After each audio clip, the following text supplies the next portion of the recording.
Pratikur Rahman CPIM এর কাছে close chapter. দল থেকে অব্যাহতি চেয়ে চিঠি দিয়েছিলেন আগেই। তৃণমূলে যোগ দিতে পারেন তা নিয়ে গুঞ্জন ছিলই। অভিষেক ব্যানার্জির হাত থেকে তৃণমূলের পতাকা নেওয়ার ঘণ্টা খানেকের মধ্যে প্রতিকুরকে বিতাড়িত করেছে সিপিআইএম। এবার সেই প্রতিকুর বিতর্ক নিয়ে মুখ খুললেন নওশাদ সিদ্দিকীও। আইএসএফ এর চেয়ারম্যান বরাবরই বামেদের সান্নিধ্যে থেকেছেন।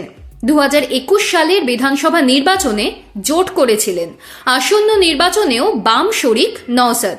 আসন বন্টন প্রক্রিয়া এখনও শেষ হয়নি, কিন্তু তিনি যে বামেদের সঙ্গেই আবার ভোটের ময়দানে নামবেন তা নিয়ে কোনো সংশয় নেই।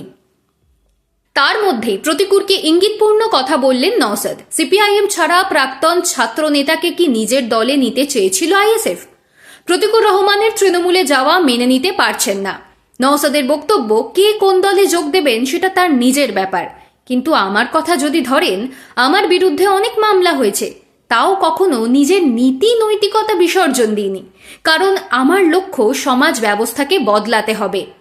যে গতানুগতিক সিস্টেম চলছে তা পরিবর্তন করতে হবে। আমি বিরোধী দলে আছি বলে চাপ আসছে, সমস্যার মুখে পড়ছি, পরিবার পরিজনদেরও সেটা সামলাতে হচ্ছে।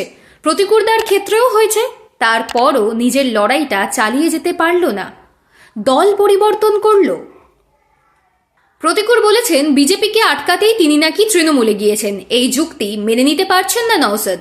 তাঁর পাল্টা মন্তব্য, 1998 সালের আগে বাংলায় সেই অর্থে বিজেপি বলে কিছুই ছিল না। ওরা যতবার বীজ বপন করার চেষ্টা করেছে, জ্যোতি বসু আটকেছেন। 1998 সালে কংগ্রেস ভেঙে বিজেপি তৈরি হয়। এই তৃণমূলই বিজেপির জন্য অনুকূল পরিবেশ তৈরি করেছে। 2016 সাল থেকে বিজেপি বেড়েছে। তৃণমূলকে দিয়ে বিজেপিকে আটকানোর যে কথা প্রতিকুরদা বলেছে, এটা চরম অবাস্তব। মোহাম্মদ সেলিমকে যে ভাষায় আক্রমণ করেছেন প্রতিকুর, তারও সমালোচনা করেছেন নওশাদ। তাঁর কথায়, আমি তৃণমূল বিজেপির ঘোর বিরোধী, কিন্তু কখনো অমার্জিত শব্দ ব্যবহার করি না। সেলিম সাহেব দলের রাজ্য সম্পাদক, সমালোচনা করা যেতেই পারে, কিন্তু শব্দ চয়নের ক্ষেত্রে সংযত হতে হবে। প্রতিকুরকে কি দলে পেতে চেয়েছিল আইএসএফ?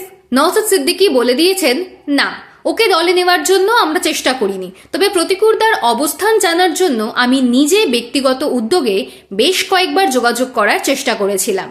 হচ্ছেটা কি, ব্যাপারটা জানতে চেয়েছিলাম।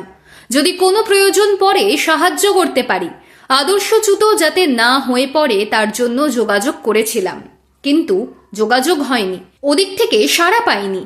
এতেই শেষ নয়, প্রতিকুর রহমানের তৃণমূল যাওয়া নিয়ে নওশাদ বলে দিচ্ছেন, দল চয়নের ক্ষেত্রে আরও সংযত হওয়া উচিত ছিল।